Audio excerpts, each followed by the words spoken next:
Bonsoir à toutes et à tous. C'est le sommet de la dernière chance. Emmanuel Macron tente d'organiser une rencontre entre Vladimir Poutine et Joe Biden. Objectif, éviter la guerre. Une guerre, pourquoi faire et contre qui? Faut-il redouter en effet une invasion des chars russes en Ukraine? À quoi ressemblerait une telle attaque? Avec quelle réaction internationale? Les États-Unis, l'Europe, pourraient-ils se laisser entraîner dans un conflit armé qu'ils n'ont pas voulu? Faut-il redouter au cœur de l'Europe, et je cite Boris Johnson, la plus grande guerre depuis 1945? C'est le sujet de cette émission, de ce C'est dans l'air, intitulée ce soir « Ukraine, que veut vraiment Poutine ?» Pour répondre à vos questions, nous avons le plaisir d'accueillir Pierre Aski. Vous êtes chroniqueur international à France Inter et à l'Obs. Je cite votre éditorial ce matin sur France Inter. Poutine souffle le chaud et le froid dans son bras de fer avec l'Occident. Tatiana Castoué-Vajan, vous êtes directrice du Centre Russie et Nouveaux États indépendants à l'IFRI, c'est l'Institut français des relations internationales. Nicole Bacharan, politologue, historienne, spécialiste des États-Unis. Votre dernier ouvrage, Les grands jours qui ont changé l'Amérique, publié chez Perrin. Et enfin, Benjamin Haddad, vous êtes politologue, chercheur en relations internationales, vous vivez à Washington et vous dirigez, vous êtes directeur Europe du think tank Atlantic Council. Merci de participer à cette émission en direct. Alors Pierre Aski, question à la fois très simple et très compliquée. Est-ce que vous arrivez à suivre? Est-ce que vous arrivez à comprendre, pour reprendre le titre, ce que veut vraiment Vladimir Poutine? Alors je crois qu'il ne faut pas essayer de rentrer dans la tête de Vladimir Poutine, c'est trop complexe. En revanche, il y a une chose qui est claire, c'est qu'il a amassé des troupes qui lui permettraient de lancer une invasion massive. Est-ce qu'il va la faire pour autant? C'est pas sûr. C'est-à-dire qu'il a aujourd'hui plusieurs options. Une invasion massive qui irait jusqu'à Kiev, c'est un peu ce que laissent entendre les Américains dans leurs informations. Il peut se contenter du Donbass, c'est-à-dire de la zone dans laquelle il y a deux républiques séparatistes qui sont pro-russe et dans laquelle il est déjà impliqué, mais qu'il pourrait avaler. Donc il y a deux républiques à l'Est qui déjà de cœur sont russes et qui ont cœur et de fait sont russes, voilà. Et qu'il pourrait formaliser, etc. Ou alors il peut se contenter de signaux diplomatiques. Il a toutes les options devant lui et c'est lui qui est aujourd'hui qui mène cette guerre des nerfs, parce que le même jour où il a Emmanuel Macron et où s'engage un processus vers un sommet avec Biden, le même jour, il réunit les dirigeants russes à Moscou et il ouvre la porte à la reconnaissance de ces deux petites républiques séparatistes, c'est-à-dire un acte de guerre, puisque c'est en gros détacher un bout d'Ukraine de la République d'Ukraine. Donc, c'est toute la complexité de cette démarche de Poutine qui veut déstabiliser l'Ukraine, déstabiliser l'Europe, déstabiliser l'Occident par cette guerre des nerfs sans tirer un seul coup de feu. Et pour l'instant. Benjamin Haddad, j'ai une question encore plus simple et encore plus naïve. On est à l'aube d'une guerre. Il y a 190 000 soldats russes basés tout autour de l'Ukraine. On est à l'aube d'une guerre dont, pardonnez-moi la naïveté de cette question, on ne saisit pas très bien les raisons. Pourquoi? Quel est l'objectif? Que cherche? Pourquoi Vladimir Poutine irait-il avec ses chars à Kiev? Pourquoi faire? Bon, Pierre Aski l'a dit, on n'est pas dans la tête de Vladimir Poutine et c'est vrai qu'aujourd'hui cette situation est complexe parce qu'il est le seul décideur. Même certains de ses collaborateurs au séminisme n'ont pas l'air d'être au courant de ses plans. Mais ce qu'on voit, c'est que cette guerre, elle ne commence pas aujourd'hui, elle a commencé en 2014 avec évidemment l'annexion de la Crimée et le soutien aux séparatistes russes du Donbass par la Russie. Donc il y a deux régions qui ont basculé dans le giron des Russes. Quel était le point de départ de cette crise? Les Ukrainiens voulaient signer un accord de libre-échange avec l'Union européenne. Et ils voyaient ce rapprochement avec l'Union européenne comme une façon, évidemment, d'ancrer la démocratie dans leur pays et de lutter contre la corruption. Il faut le rappeler parce qu'en fait, toute cette affaire n'a rien à voir avec l'OTAN.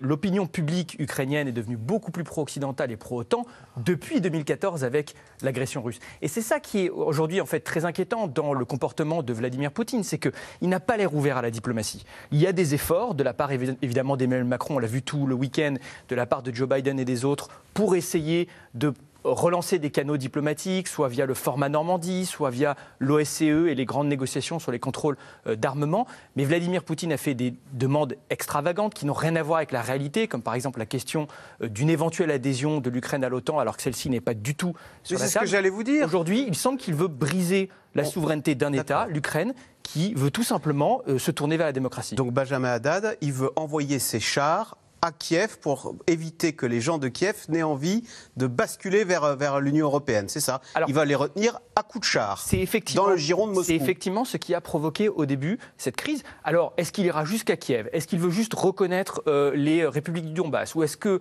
ces 200 000 soldats à la frontière sont juste une façon d'avoir une épée de Damoclès dans une négociation avec l'Occident? Ça, on ne sait pas. Encore une fois, on n'est pas dans sa tête. Ce qui est vrai, c'est que les Américains, de plus en plus, ont l'air de penser qu'ils préparent une invasion massive, extrêmement sanglante, qui pourrait aller jusqu'à Kiev. Alors, pardonnez-moi, je n'ai que des questions ultra simples pour commencer. Nicole Bacharan, voyez, pour nous, c'est compliqué. Et on est en Europe et c'est à nos portes. Je me mets à la place des Américains. Les Américains, ils viennent de quitter l'Afghanistan et on avait cru comprendre, écoutez, c'est terminé, on ne veut plus être les gendarmes du monde dans des situations inextricables. Pourquoi est-ce que Joe Biden est-il à ce point en pointe sur ce conflit qui est compliqué et qui est loin de chez lui quand même? L'Ukraine, c'est loin pour les Américains. L'Ukraine, c'est loin de chez lui. Pour les Américains, c'est également très loin, encore plus que pour les Français. Mais je pense qu'à travers la réponse de Pierre et celle de Benjamin, on se resserre vers les véritables intentions de Vladimir Poutine qui sont réellement inacceptables pour Joe Biden. Je vais juste un mini retour en arrière. Les buts affichés de Vladimir Poutine, ça a été « j'exige que l'Ukraine ne rentre pas dans l'OTAN ». Il sait très bien qu'elle ne rentrera pas dans l'OTAN. C'est fait, c'est décidé. Et 2, je veux que l'OTAN retire toutes ses installations militaires des pays baltes et des pays d'Europe de l'Est qui appartenaient autrefois au pacte de Varsovie. Il sait que ça n'arrivera pas. Il met une barre très haut que personne ne touchera. Donc après, en deuxième, on se demande quels sont ses buts cachés. On reprend sa psychologie, effectivement, son expérience, et on se dit il veut reconstituer la sphère d'influence soviétique d'autrefois. On oublie qu'il l'a déjà pas mal reconstitué. Il a ramené dans la sphère russe l'Arménie, le Kazakhstan, la Biélorussie et les républiques donc à l'est de l'Ukraine, un conflit plus ou moins gelé en Géorgie qui grignote une partie du territoire géorgien. Donc, c'est pas ça non plus, outre le fait que l'Ukraine, c'est quand même pour lui un poids, un prix beaucoup plus important. Donc ce qui le menace, c'est ce qu'avançait Benjamin, c'est la démocratie en Ukraine et une Ukraine prospère qui rejoint l'Union européenne. C'est pas l'OTAN, c'est l'Union européenne et la démocratie, parce qu'une démocratie aux portes de la Russie, c'est une menace directe pour Vladimir Poutine. Il n'a pas peur des missiles de l'OTAN, il n'a pas peur d'une attaque de l'OTAN, même s'il est peut-être paranoïaque. Il a peur d'un régime démocratique dans un pays slave important, très lié à la Russie. Et il est prêt, à mon avis, à aller jusqu'à Kiev, et j'espère me tromper. Ah ben justement, Tatiana Castoué-Vajan, c'était la question. Est-ce qu'il est prêt à aller jusqu'à Kiev?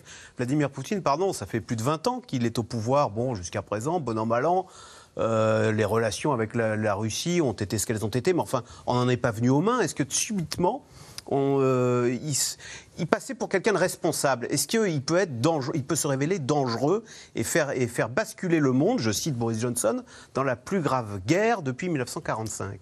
Moi, contrairement à beaucoup d'experts, je continue à penser que Vladimir Poutine a tout à perdre et rien à gagner d'une grande guerre avec les chars à avancer sur Kiev, etc.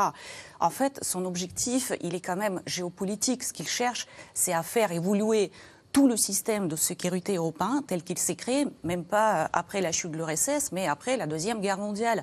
Et avec l'OTAN au centre qui a survécu alors que le pacte de Varsovie n'existe plus.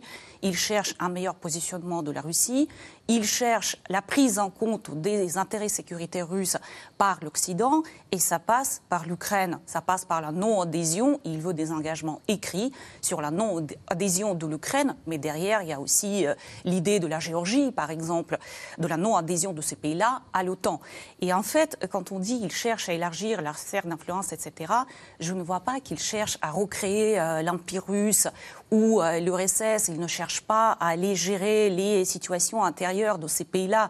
Certes, il n'aime pas la démocratie, mais par exemple, Nikol Pachinian, le président en Arménie, qui est arrivé par la révolution de la rue, etc., eh bien, il a quand même réussi à parler avec Vladimir Poutine. Et certes, l'Arménie, c'est un cas particulier, dans une position de faiblesse, avec très peu d'options au niveau régional, très enclavé, et donc n'a pas tellement de choix stratégiques. Mais quand vous regardez la Moldavie, par exemple, il y a une présidente occidentale, pro-européenne qui est arrivée au pouvoir. Eh bien, Vladimir Poutine n'a pas financé massivement son rival Dodon, qui est considéré comme pro-russe, etc. Il a laissé faire. La condition pour lui, c'est un peu la souveraineté limitée de ces pays-là, c'est de pouvoir peser sur les choix stratégiques, le choix des alliances stratégiques. C'est ça ce qui l'intéresse, et pas regrouper les territoires, aller prendre les bouts de territoire des uns et des autres. Pour ces pays-là, dans ces anciennes républiques soviétiques. C'est surtout vraiment l'adhésion aux alliances occidentales qui provoque, qui l'irrite, voilà.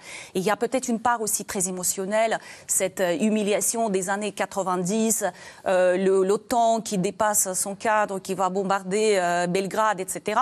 À mon avis, c'est tout ça qu'il cherche à effacer. Plus de 20 ans au pouvoir, je pense qu'il y a certaines choses, il commence à croire qu'il peut les réparer, les fautes qui ont été commises par l'Occident contre la Russie. Alors, la guerre en Ukraine peut-elle être encore évitée alors que les tensions et les provocations militaires se sont intensifiées tout le week-end sur le terrain? Un prochain sommet Poutine-Biden pourrait se profiler, annonce cette nuit de l'Elysée.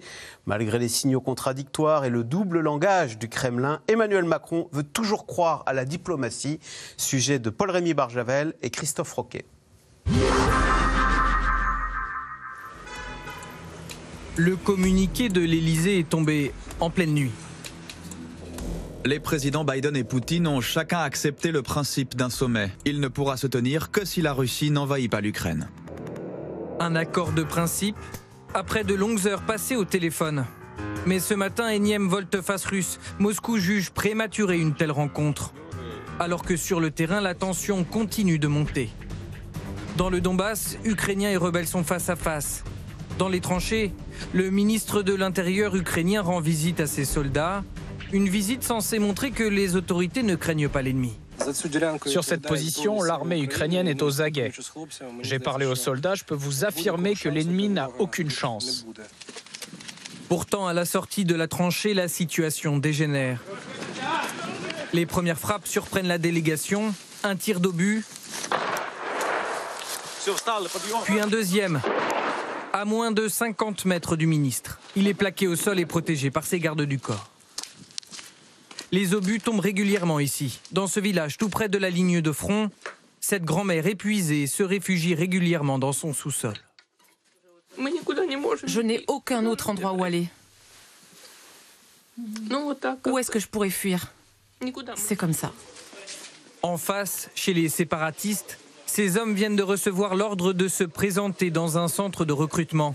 Tous doivent se tenir prêts à partir immédiatement et rejoindre les unités de combattants présentes sur le front. C'est l'heure de la mobilisation générale. J'appelle tous les hommes de la République capables d'avoir une arme à la main à se lever pour protéger vos familles, vos enfants, vos épouses et vos mères. Ensemble, nous obtiendrons la victoire souhaitée et nécessaire pour nous tous. Nous protégerons le Donbass et tout le peuple russe. Pendant ce temps, l'évacuation de milliers de civils du Donbass vers le territoire russe se poursuit. Des bus et des trains sont affrétés pour accompagner les femmes et les enfants à la frontière. Près de 30 000 personnes sont déjà parties. Les autorités nous ont dit de partir et nous les avons écoutés. J'ai peur parce que j'ai 2 enfants petits, peur que quelque chose ne leur arrive. Nous avons peur pour nos maris et nos fils. Le mien est soldat. Je suis vraiment très inquiète pour lui. À des milliers de kilomètres de là, des tirs de missiles balistiques et de croisières capables de porter des charges nucléaires. Sous le regard du président russe, Moscou procède à des exercices militaires. Nouvelle démonstration de force du Kremlin. Le président américain Joe Biden est convaincu que Vladimir Poutine s'apprête à envahir l'Ukraine. Je suis convaincu qu'il a pris la décision. Nous avons des raisons de penser cela. Chacun sa version, car côté russe, on estime que les États-Unis jettent de l'huile sur le feu. En général, une telle déclaration sert à provoquer. Le fait est que cela conduit directement à une escalade des tensions. Et cet après-midi, Vladimir Poutine insiste une nouvelle fois, c'est son pays qui est menacé. Si l'Ukraine rejoint l'OTAN, la menace pour notre pays augmentera considérablement parce qu'il y a l'article 5 du traité de l'OTAN qui stipule qu'en cas d'attaque d'un pays de l'OTAN, les autres membres de l'Alliance entrent automatiquement en guerre. Aujourd'hui, L'Union européenne a débloqué un peu plus d'1 milliard d'euros d'aide pour l'Ukraine et affirmé qu'elle imposerait des sanctions économiques massives à la Russie en cas d'invasion. Alors, question de téléspectateur Tatiana Casto-Evajan, c'est Thomas dans l'Hérault. De quel levier Emmanuel Macron dispose-t-il face au tsar du Kremlin? Sont-elles bonnes les relations? Comment s'apprécient-ils l'un l'autre, Emmanuel Macron et Vladimir Poutine? Les leviers diplomatiques avant tout. Aujourd'hui, Emmanuel Macron, pour les 6 premiers mois de l'année, incarne aussi la présidence de l'Union européenne. Et la Russie, vous avez remarqué, ne parle plus en fait à la Commission européenne, ne parle plus depuis la visite de Joseph Borrell qui s'est fait humilier l'année dernière. Donc la France et l'Allemagne, en revanche, ce sont les deux puissances qui comptent en Europe. Donc c'est avec les deux dirigeants que que Vladimir Poutine souhaite parler. Et il n'y a pas de chimie personnelle, quelque chose de très personnel entre les deux leaders. Il y a quand même une différence de culture, d'âge qui sont très grands. Je ne peux pas dire qu'ils s'apprécient, mais j'ai l'impression qu'ils se respectent. Vladimir Poutine, quand Emmanuel Macron, lors de sa dernière visite à Moscou, l'avait remercié à plusieurs reprises d'avoir pris le temps de venir et d'essayer de chercher des solutions diplomatiques. Et la France aussi est la puissance médiatrice dans le cadre des accords de Minsk. Or, le but de Vladimir Poutine, c'est d'obtenir la réalisation des accords de Minsk à la lettre, comme c'était écrit. Et il faut que Kiev s'exécute. Et Kiev, en fait, résiste parce qu'il trouve qu'il y a un risque pour l'intégrité territoriale et la souveraineté qui font partie dans ces accords de Minsk si les points sont réalisés dans l'ordre où c'est écrit, ce qui est le désir de Vladimir Poutine. Et donc Poutine compte sur Macron et sur Berlin aussi pour faire pression sur Kiev pour que Kiev s'exécute et fasse ce qui est inscrit dans les accords de Minsk à la lettre. Pierre Aski, est-ce qu'on peut dire que finalement Emmanuel Macron, le président français, il apparaît aux yeux du Kremlin comme moins hostile par rapport à d'autres, à des Anglais, des Américains, voire des Polonais qui sont très apeurés par l'ogre russe? Alors, il faut quand même rappeler que depuis le début de son quinquennat, Emmanuel Macron essaye de créer une relation avec Poutine. Il l'a invité au fort de Brégançon. Ça a commencé dès le début avec le palais de Versailles, quand même. Oui, il l'avait reçu à Versailles. Il a fait la visite. C'était quand même un moment fondateur du quinquennat. Ensuite, il y a eu Brégançon. Emmanuel Macron s'est rendu plusieurs fois pour des entretiens avec Poutine. Et il y a une grande frustration, une grande déception du côté français que cette tentative de main tendue, de dialogue n'a rien donné. C'est-à-dire que la Russie n'a rien donné en échange, n'a pas mordu à l'hameçon d'une certaine manière que présentait Emmanuel Macron. Mais ça a créé malgré tout un flux, un courant d'échanges et de dialogue qui sert aujourd'hui à un moment un peu dramatique pour essayer de sauver ou d'empêcher le pire. Donc il y a quand même une longue histoire sur 5 ans. Nicole Bacharan, on voit bien que le président français essaye de jouer les négociateurs, les intermédiaires entre l'Ukraine et la Russie. Mais est-ce qu'on est impliqué au point de dire attention, Vladimir Poutine, nous pourrions nous impliquer militairement, ou est-ce que on le sait parfaitement, la France essaye de raccommoder ou de trouver une solution pacifique, mais en aucun cas, aucun militaire français n'ira à Kiev pour défendre le peuple ukrainien si les choses devaient mal tourner. Aucun militaire français, aucun militaire américain ou aucun militaire de l'OTAN.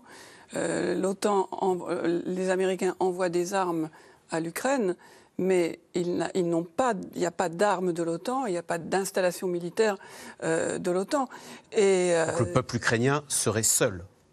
Le peuple ukrainien serait seul. Alors il y aura certainement un calcul, et on en parlera certainement ensemble, de la part de Vladimir Poutine sur les sanctions économiques, jusqu'à quel point ça peut vraiment faire mal, voire mettre en danger peut-être son pouvoir, ça oui certainement. Mais c'est quand même... c'est quand même difficile dans une négociation avec quelqu'un qui a rassemblé 190 000, dit-on aujourd'hui, militaires tout autour d'un pays, presque tout autour, et de négocier en disant de toute façon nous on n'ira pas. Ça ne veut pas dire que je souhaiterais que les Américains... Vous pensez que le fait quand on a mis 190 000 hommes, on a envie de les utiliser à la fin, c'est ça? On a envie de les utiliser, mais surtout pour négocier face à la Russie, quand on annonce qu'en aucun cas on ira militairement... Ah ouais. Regardez par exemple le cas de Taïwan auquel tout le monde pense, y compris Vladimir Poutine, y compris Xi Jinping. Les Américains maintiennent une ambiguïté. Ils ne garantissent pas qu'ils iront au secours de Taïwan, le cas échéant, mais ils ne garantissent pas qu'ils n'iront pas. Or là, il est garanti que militairement, il n'y aura pas d'action en Ukraine. Donc ça affaiblit la capacité. L'armée ukrainienne pourrait-elle se défendre? Et d'où elle est armée par les Américains, non? Est-ce qu'il y a un risque là quand même de confrontation? Qu'est-ce que ça pourrait donner si, tiens, on apprenait ce soir que Vladimir Poutine dépêchait ses Russes, ses chars, direction Kiev?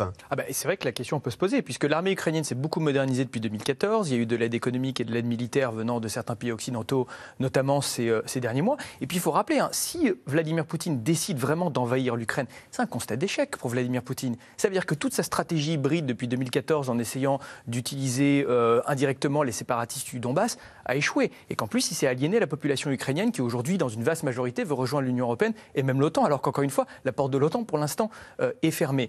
Mais je crois que je suis totalement d'accord avec ce qu'a dit Nicole Bacharan. Ça a été l'une des premières pierres angulaires, je dirais, de la politique de Biden là-dessus. C'est dès le début de dire « nous n'irons pas militairement nous battre pour l'Ukraine ». Donc tout le reste, on fait de la dissuasion, c'est-à-dire on menace de sanctions, on met plus de troupes de l'OTAN en Europe centrale, orientale, en Roumanie, dans les pays baltes, etc. On soutient l'Ukraine.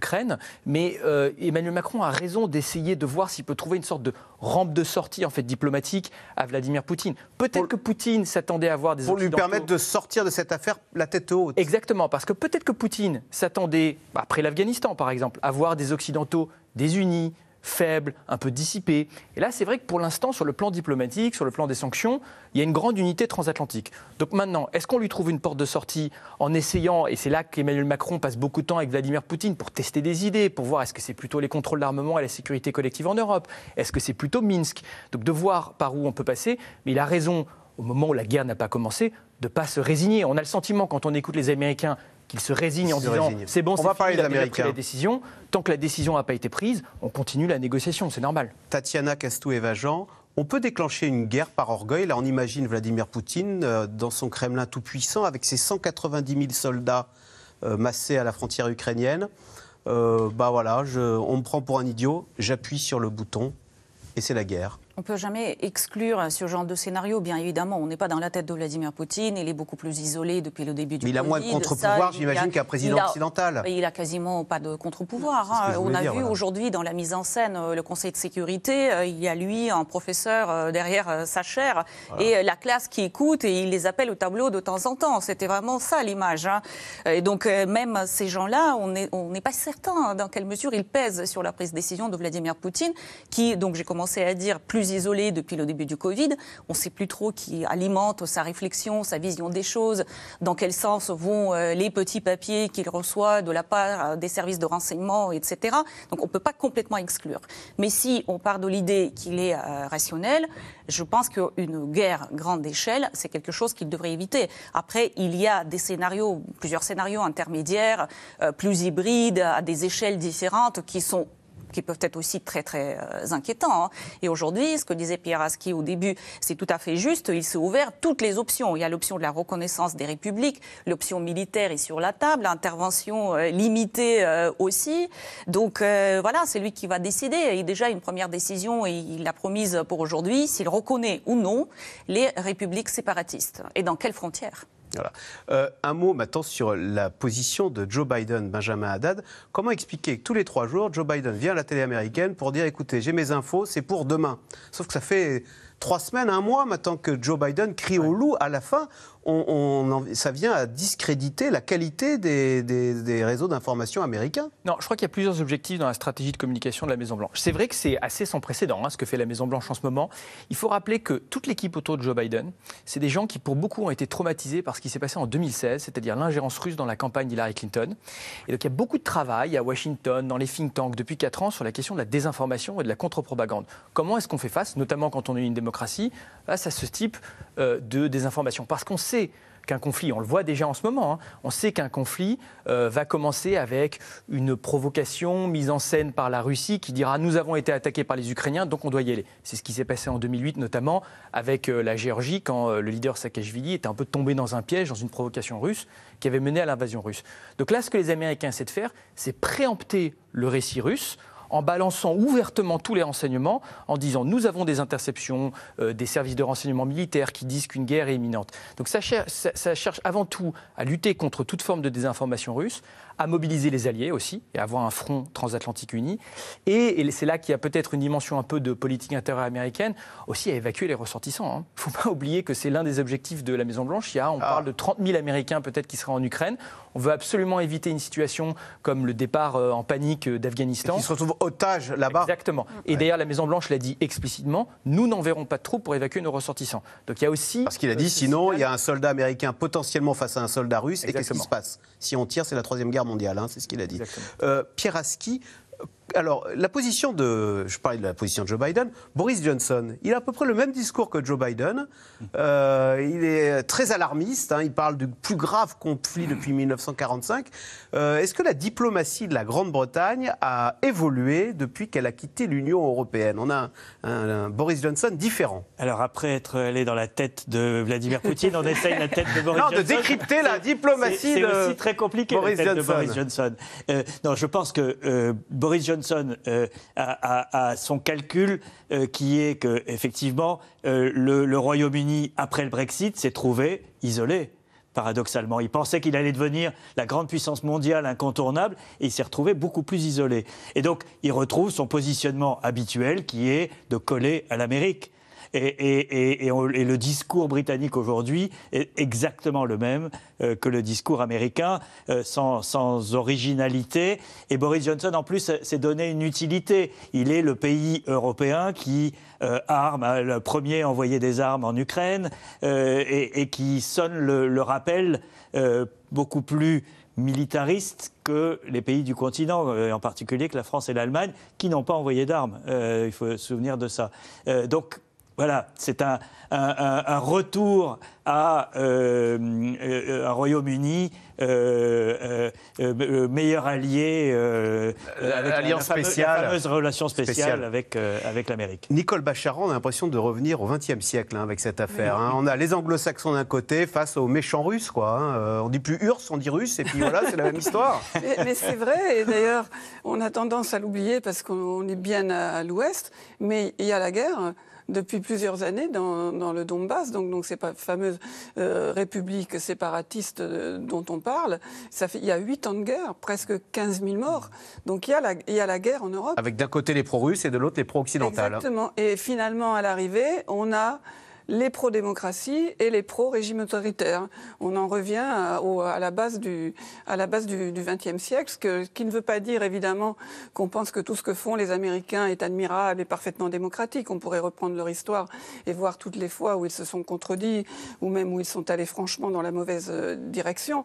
Mais finalement, quand on voit d'ailleurs en France et ailleurs, mais en France, au centre de la campagne électorale, les positions prises, on voit bien que l'extrême droite et l'extrême gauche, qui ont un faible pour les régimes autoritaires, reprennent totalement les positions russes, et notamment cette fameuse antienne qui vient en direct de Moscou. Ah, mais que diraient les Américains s'il y avait des missiles pointés sur eux à Cuba ou au Venezuela? Vous faites un parallèle finalement avec la crise de Cuba de 1963. On peut le faire, parce que 62. Parce que ça fait partie des cas d'école, si vous voulez, des affrontements géopolitiques et des coups de poker qui ont mis le monde au bord de la guerre mondiale et qui ont été étudiés dans les écoles depuis. Et je pense que la crise actuelle le sera aussi par la suite. Mais finalement, en 62, les Américains, par avion espion, ont vu que Nikita Khrouchtchev, l'URSS, envoyait des installations nucléaires à Cuba, donc à portée des grandes villes américaines.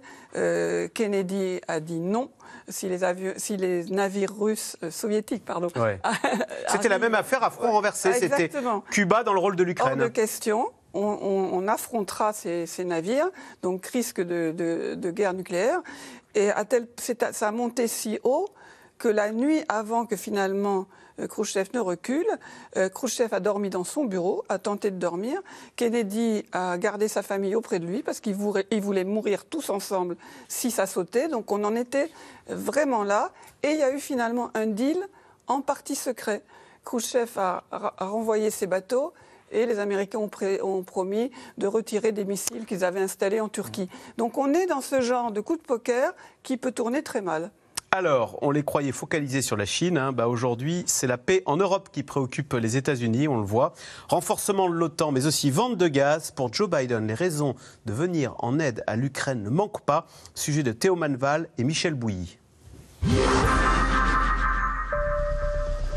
Pas un jour ces dernières semaines sans conférence de presse de Joe Biden à ce sujet. Si une seule unité russe traverse la frontière ukrainienne, c'est une invasion. Ce sera un désastre pour la Russie si elle envahit l'Ukraine. La Russie peut encore choisir la diplomatie, il n'est pas trop tard. La Russie et l'Alliance Atlantique, revenus au cœur de la politique étrangère américaine, comme un recentrage. Car au début de son mandat, Joe Biden surveillait surtout la Chine. Le plus grand défi géopolitique du XXIe siècle, disait Washington, relançant les sommets avec ses alliés en Asie. Je pense que c'est ce qui nous inquiète tous en ce moment. Une zone Indo-Pacifique libre est essentielle au futur de nos pays. Soutien à Taïwan. Livraison de sous-marins à l'Australie, damant le pion aux Français. Joe Biden focalisé sur Pékin jusqu'au printemps 2021. Et un regain de tension déjà en Ukraine, mouvement de troupes russes. Joe Biden hausse le ton face à Vladimir Poutine pour son premier sommet de l'OTAN. Je ne cherche pas à entrer en conflit avec la Russie, mais nous réagirons si la Russie poursuit ses activités nuisibles. Et nous ne manquerons pas de défendre l'alliance transatlantique, ni de défendre les valeurs démocratiques. Les regards américains se tournent à nouveau vers l'Europe. Et l'OTAN, il y a quelques mois, en état de mort cérébrale pour le président français, apparaît à nouveau comme un bouclier indispensable face aux menaces du Kremlin. En Finlande et en Suède, l'attitude de Moscou relance même ces derniers mois le débat sur une possible adhésion. Leurs dirigeants reçus en janvier au siège de l'Alliance. Nous sommes très heureux que l'OTAN réaffirme sa politique de porte ouverte.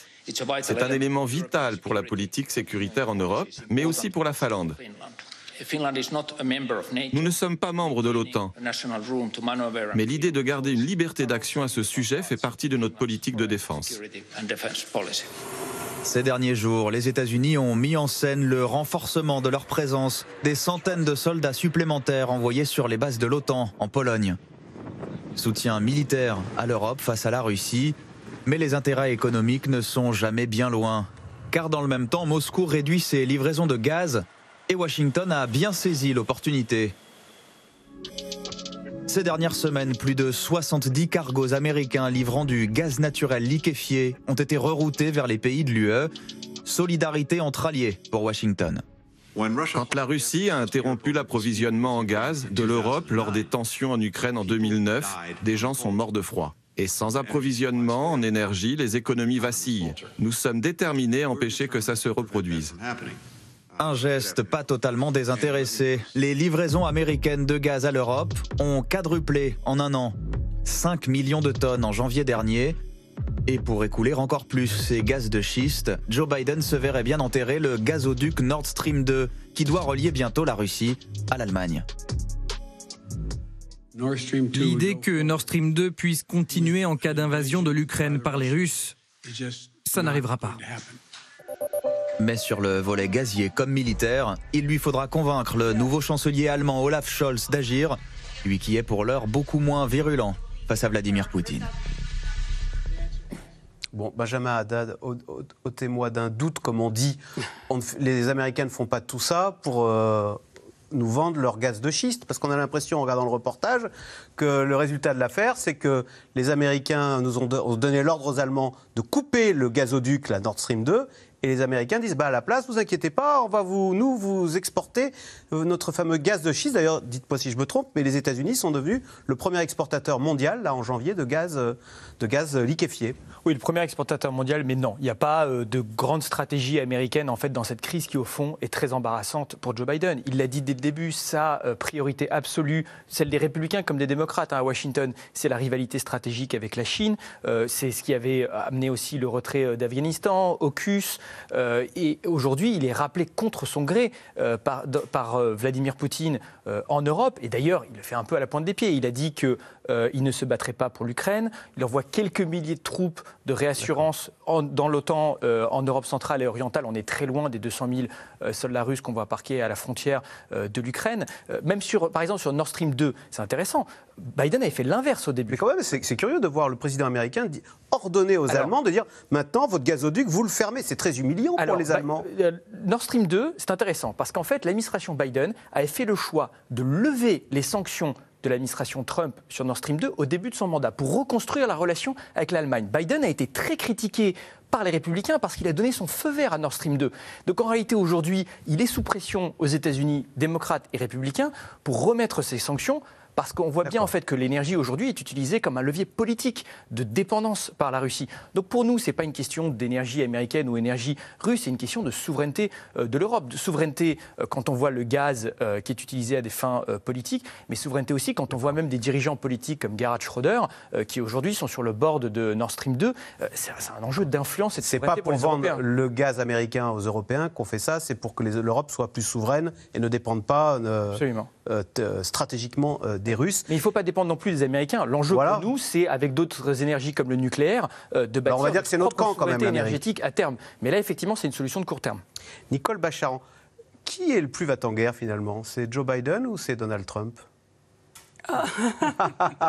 Donald Trump, il s'est retiré de l'Afghanistan. Vous alliez me dire Joe Biden ou Vladimir Poutine, auquel cas la réponse aurait été. Non, parce qu'on ne peut pas vous soupçonner de Trumpisme. Extrêmement facile. Non, je pense que Donald Trump n'a jamais voulu la guerre nulle part. Son point de vue, c'était l'isolationnisme à l'ancienne, en admettant qu'il eût été possible, ce que je ne crois pas. Mais il n'a pas déclenché de guerre. Il n'a fait que se retirer, et son retrait, parfois, a provoqué des affrontements, parce que quand on laisse du vide, les pires choses peuvent s'y engouffrer. Donc Joe Biden, on ne peut pas dire qu'il va-t-en-guerre. Il a quitté l'Afghanistan parce qu'il s'était engagé pendant sa campagne à mettre fin aux guerres sans fin. Il l'a quitté dans des circonstances catastrophiques et qui ont un rapport avec la crise actuelle.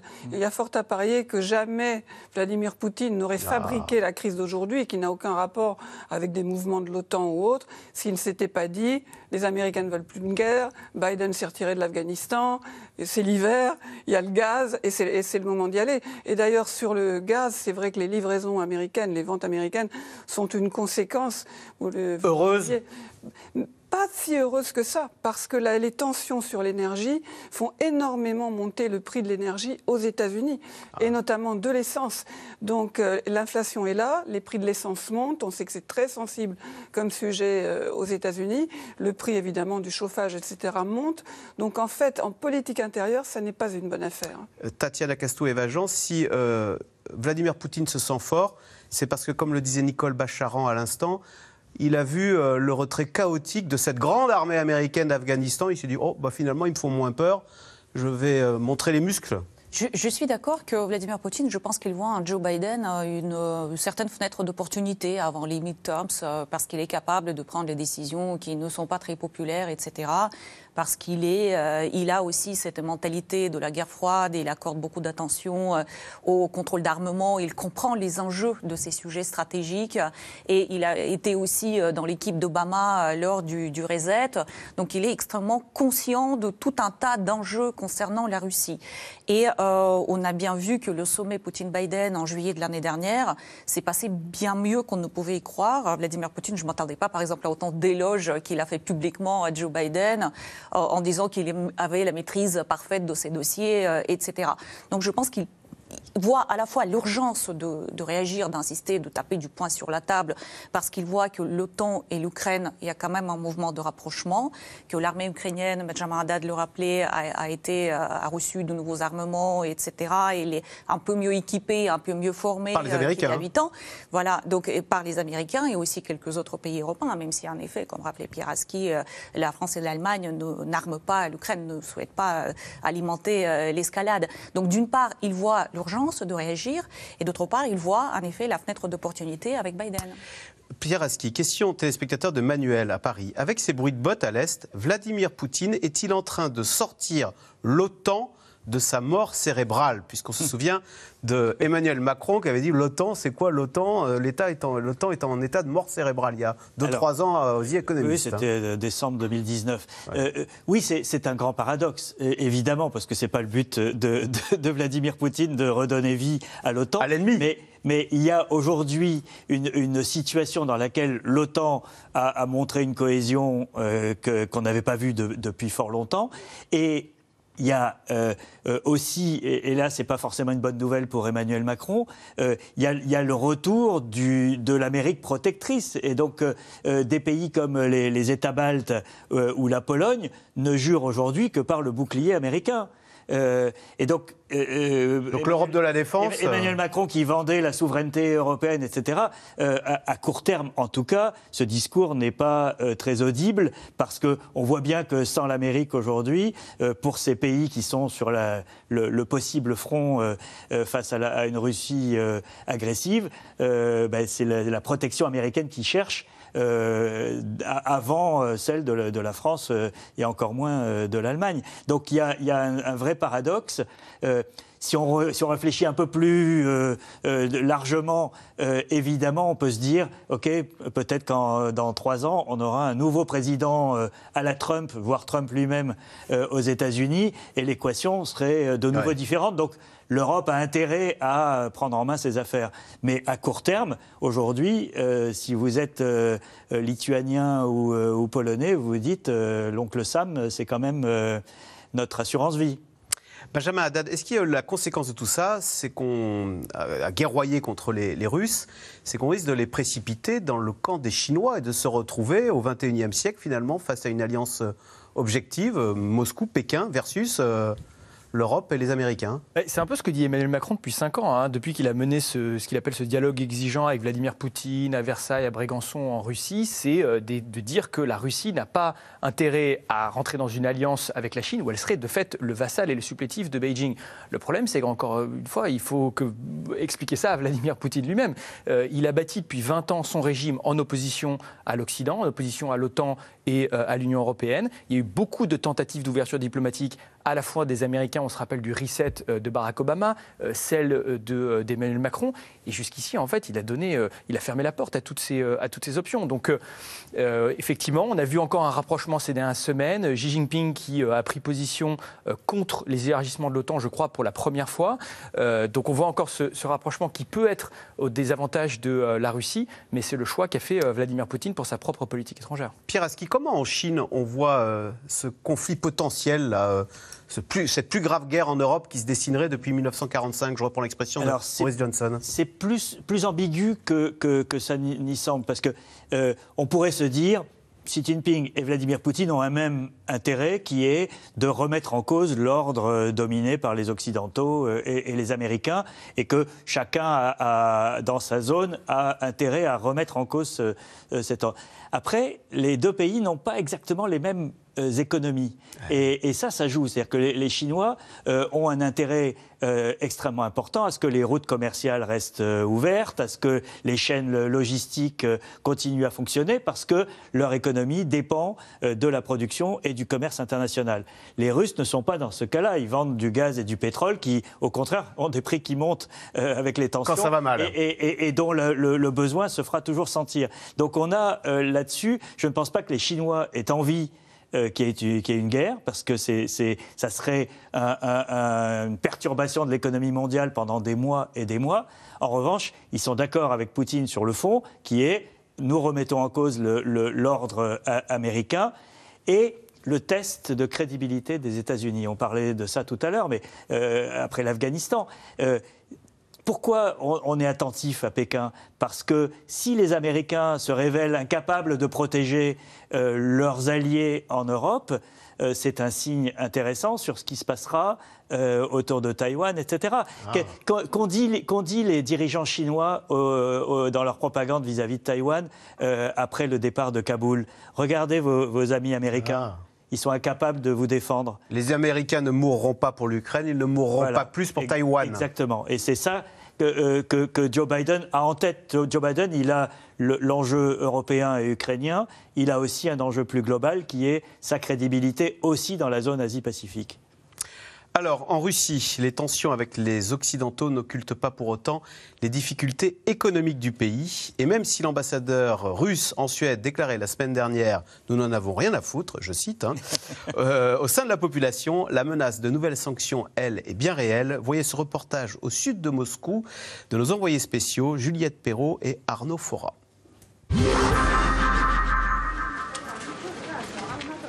À l'entrée de ce marché, Ludmila s'est fait une petite place.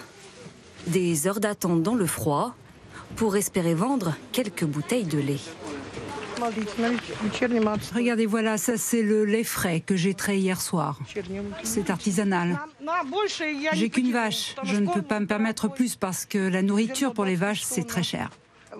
Nous sommes abandonnés ici, on survit comme on peut. En ville, ils touchent de gros salaires et ils en profitent. Ici, il n'y a plus rien. Les salaires sont très bas. Comment voulez-vous qu'on nourrisse nos familles? Juste à côté, Klapdia, 78 ans. Elle aussi espère tirer quelques roubles de sa maigre marchandise. Aujourd'hui, c'est devenu impossible de vivre. Et encore, nous avons notre pension de retraite. Mais nos enfants, eux, n'auront rien. Ils ont déjà augmenté l'âge de départ à la retraite et ils vont encore rajouter des années. Des Russes de plus en plus pauvres, rattrapés par la hausse des prix. Le taux d'inflation dans le pays a atteint 8% en un an, au plus haut depuis 2016. Alors dans cette ville de province à 400 km de Moscou, le temps est au regret. Cet après-midi-là, Larissa se rend chez sa voisine, Lydia. Bonjour. Bonjour jeune fille. Rentre et enlève tes chaussures. De retraités plutôt nostalgiques, qui ont vécu la majeure partie de leur vie au temps de l'URSS. Nous avions de la stabilité. Le salaire arrivait le 5, le 15 ou le 20. Tout le monde avait un emploi. Les repas étaient consistants, les prix étaient fixes. Je me souviens, le kilo de saucisse coûtait 1,60 rouble. L'autre variété, c'était 2,20 roubles. Les vêtements étaient très sobres, mais ils étaient tous de qualité. Staline est le seul dirigeant à avoir vraiment gouverné dans l'intérêt du peuple. Staline, c'était le vrai maître. Il est mort avec une seule chemise. Il a tout donné au peuple. Il vivait pour le peuple. Il n'avait rien pour lui. Une situation qui pourrait bien à terme fragiliser Vladimir Poutine. Car pendant que le revenu des ménages baisse, l'État, lui, continue de faire des réserves. Une stratégie périlleuse, selon cet ancien conseiller économique de Boris Eltsine. Yevgeny Gontmacher en est convaincu, il faut diversifier l'économie russe. D'autant plus que les sanctions imposées par les Européens commencent à produire leurs effets. L'Europe et les États-Unis ont mis sous embargo des secteurs comme l'aviation ou les hautes technologies et cela les a paralysés. Par exemple, nous exportons toujours nos hydrocarbures, mais la découverte de nouveaux gisements tout au nord du pays nécessite un savoir-faire technologique que la Russie n'a pas. Résultat, la Russie vit aujourd'hui de ses réserves, mais elle ne développe plus de nouveaux gisements. Un risque économique, mais aussi politique. Aux dernières élections législatives, la popularité du parti de Vladimir Poutine, vainqueur du scrutin, n'avait jamais été aussi basse. Tatiana Castou-Evajan, question téléspectateur de Lucienne dans la Creuse. Toutes les guerres de Vladimir Poutine, ça coûte combien aux contribuables russes? Comment se porte l'économie de la Russie aujourd'hui? Déjà, pour répondre à la question, on ne sait pas et on ne saura pas. Vous savez que dans le budget russe, vous avez des lignes qui sont secrètes et la plupart de ces lignes concernent les dépenses de défense de la Russie. Donc les contribuables russes déjà sont très mal renseignés où va cet argent exactement. Et deuxièmement, pour les Russes, autant pour l'opinion publique, pour les élites, c'est pas là où il faut faire des économies. Au contraire, Vladimir Poutine, en arrivant au pouvoir dans les conditions de la guerre en Tchétchénie d'ailleurs, qui a permis de mettre la lumière sur l'état de l'armée russe de l'époque, a fait tout un effort pour reconstruire l'outil militaire, pour le rendre crédible et pour investir. Et c'est très bien vu. Vous avez plein de proverbes russes, par exemple, si on ne nourrit pas bien son armée, on va devoir nourrir l'armée de l'ennemi. Hein. Et donc et ça, c'est tout à fait dans les têtes russes. Et au contraire, l'armée, en fait, aujourd'hui, c'est la première institution qui bénéficie de la confiance des Russes, même en devançant parfois le président lui-même. Hein. Et donc les Russes font confiance à leur armée et c'est pas là-dessus qu'ils vont protester.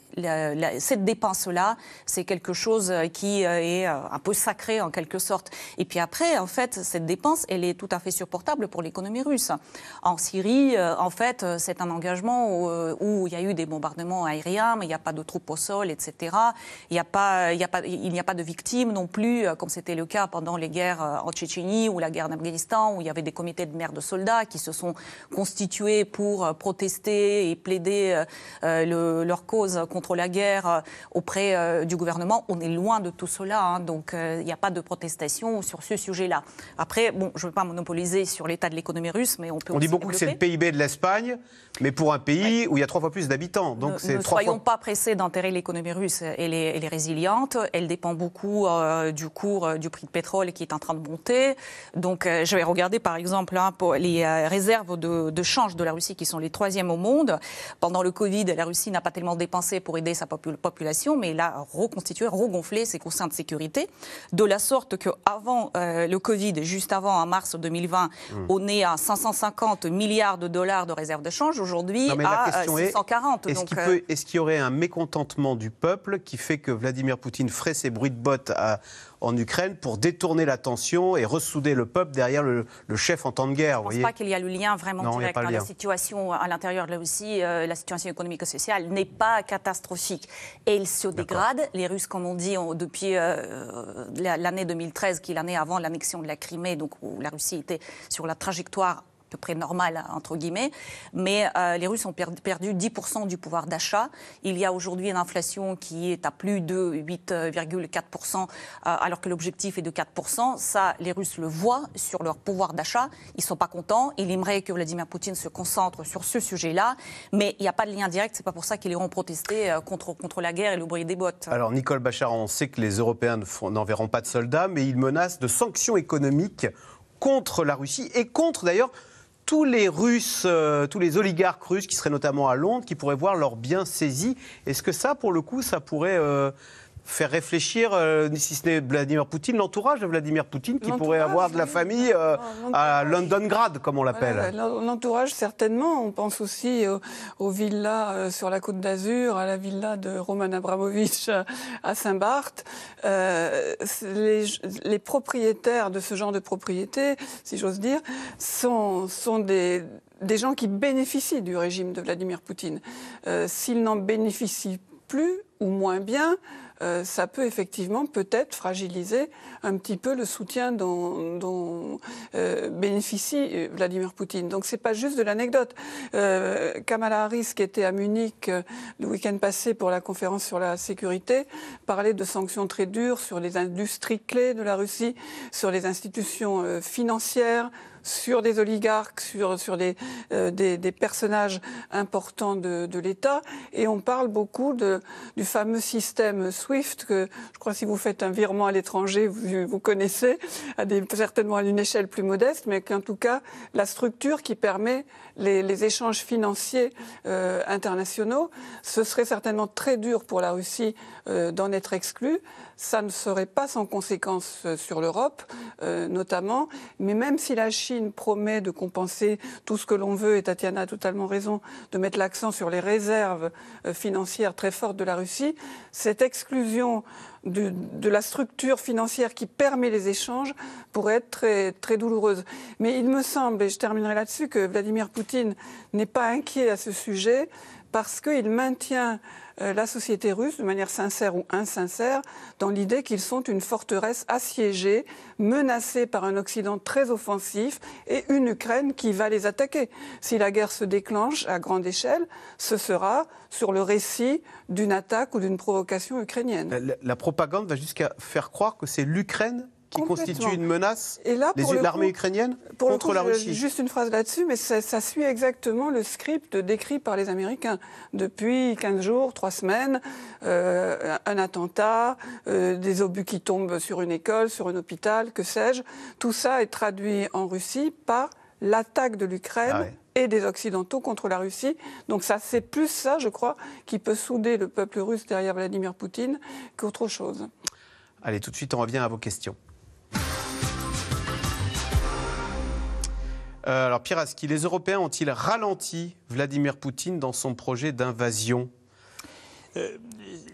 C'est plus ambigu que ça, parce que je ne suis pas sûr que l'objectif de Poutine était l'invasion. L'objectif de Poutine est d'obtenir des gains politiques. Donc cette neutralisation de l'Ukraine, cette l'allégeance, quoi. Tout ce que décrivait tout à l'heure Nicole, c'est-à-dire il a mis la barre très haut en termes d'exigence politique. L'invasion était un moyen de pression, la menace d'invasion était un moyen de pression pour arriver à ça. Ce que les Européens ont fait, et en particulier la France ces derniers jours, c'est effectivement de garder la porte de la diplomatie ouverte plus longtemps qu'on ne l'imaginait ou que Poutine lui-même ne l'imaginait. Donc de ce point de vue-là, effectivement, l'heure de vérité n'arrête pas d'être retardée.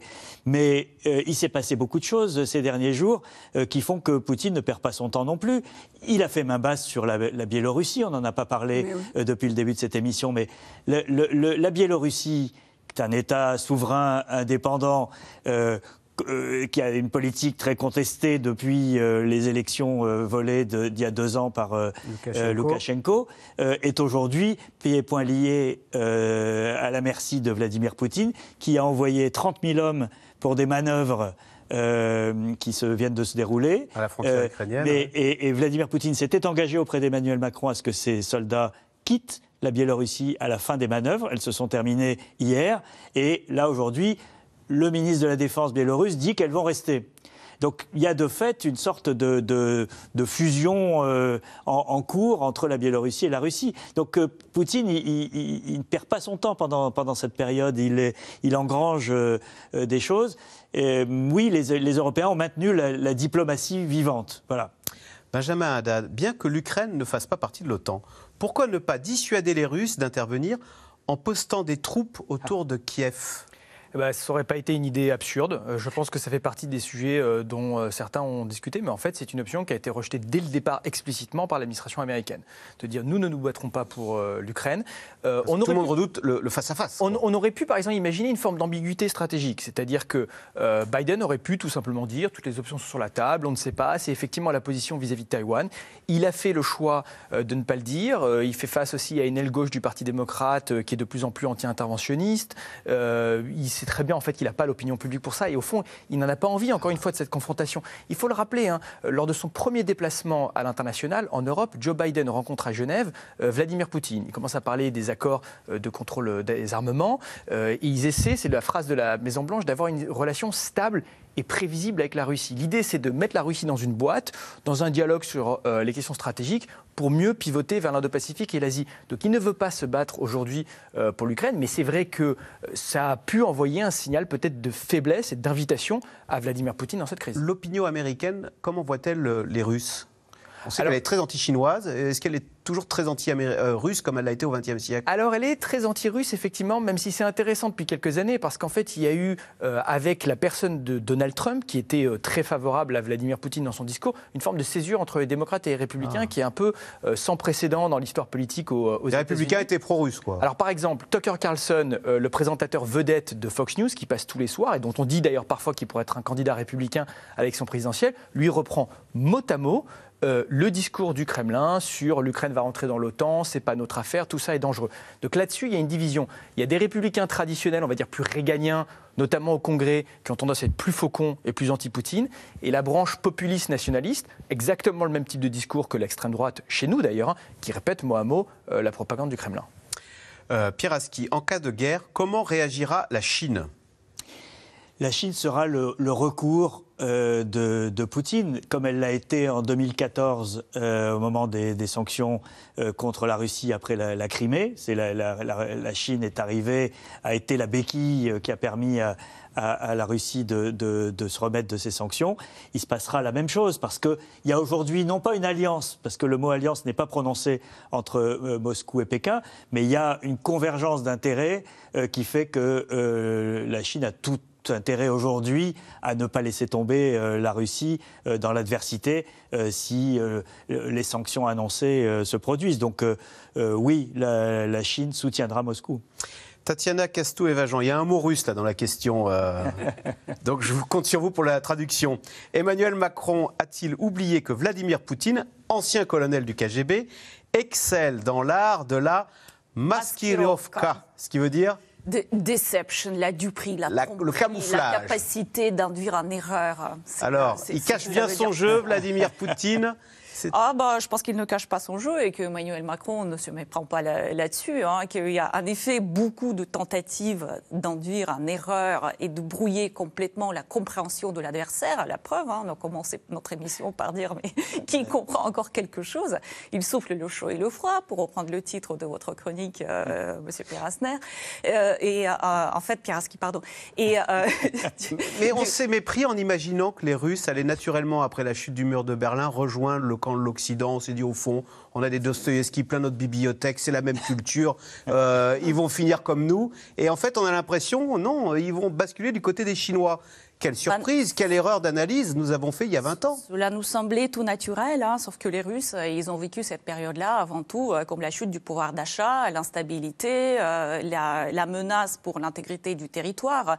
Et vous avez eu dans votre dernier reportage le mot de stabilité. C'est ça le mot par lequel les Russes aujourd'hui voient Vladimir Poutine, celui qui va assurer cette stabilité dans le pays. Même si l'art de maskirovka le trahit parfois, tout à l'heure par exemple, lors du Conseil de sécurité, les journalistes russes ont sorti l'image, le zoom sur les montres des personnes pour dire que c'est pas en direct que ça se passe, mais avec 5 heures de retard. Et on peut aussi citer d'autres échecs, comme le cas de Skripal, où les agents russes ne sont pas dans une maskirovka parfaite et se sont fait démasquer. Pendant ce temps-là, que fait l'ONU ? Alors l'ONU, où il y a les Russes qui siègent évidemment au Conseil de sécurité, donc ils peuvent tout bloquer. L'ONU ne peut pas intervenir efficacement lorsqu'un membre du Conseil de sécurité est en jeu. C'est le cas avec la Chine ou c'est le cas avec la Russie. L'ONU est paralysée, en fait, comme elle l'a été lors de la guerre froide. Parce que les enjeux de superpuissance font qu'on ne touche pas au précaré des membres permanents du Conseil de sécurité. Donc c'est, hélas, la réalité du monde d'aujourd'hui. On parle beaucoup, et à juste titre, des responsabilités des Russes. Mais les Ukrainiens, en auraient-ils aussi dans l'escalade des tensions ? Est-ce qu'ils sont tout blancs, les Ukrainiens, dans ce qui se passe en ce moment ? Alors, ce qui est clair, c'est qu'ils sont menacés. Voilà. Après, il y a la question de la corruption, la question du fonctionnement politique, la question effectivement des minorités russes ou russophones. Donc Vladimir Poutine dit qu'elles sont victimes d'un génocide, ce qui est radicalement faux, mais qui ne sont pas forcément très heureuses dans le cadre politique ukrainien. Ce n'est pas un pays idéal, mais c'est un pays ouvert, où tout le monde peut aller, où il y a des observateurs, où il y a des échanges commerciaux, politiques, culturels, etc. Donc il n'y a pas beaucoup de secrets, finalement, sur l'Ukraine. Je ne dirais pas qu'ils sont à l'abri d'une maladresse vis-à-vis de Moscou, mais moi, ce que je crois voir, c'est que pour Vladimir Poutine, le sort des Ukrainiens est scellé. Il veut que ce pays soit un satellite, alors qu'il joue bien ou mal, face à 190 000 hommes rassemblés sur quasiment tout autour et une détermination absolument très claire de Vladimir Poutine, je pense que À la limite, à part qu'on peut dire que Zelensky, le président Zelensky reste extrêmement calme, ukrainien, pardon. Et juste un point, n'oublions pas qu'il est quand même fréquemment rappelé dans les médias russes que Volodymyr Zelensky est juif, que le Premier ministre ukrainien est juif. Et donc il y a toujours cet antisémitisme latent. Partie du jeu. Merci beaucoup d'avoir participé à cette émission. Vous restez bien évidemment sur France 5, puisqu'à suivre, c'est à vous avec Anne-Elisabeth Lemoine. Anne-Elisabeth, qu'y a-t-il au programme de C'est à vous ce soir ? Salut Axel, pouvoir d'achat, hausse des salaires, autant de sujets désormais clés de cette présidentielle. 6 candidats ont présenté ce matin leur programme économique devant le MEDEF. Le patron des patrons est-il convaincu ? On lui pose la question dans un instant. Geoffroy Roux de Bézieux est notre invité. C'est tout de suite, c'est à vous avec Anne-Elisabeth Lemoine. Merci beaucoup, vous restez évidemment sur France 5. On se retrouve demain à la même heure pour un nouveau C'est dans l'air. Bonne soirée, à demain.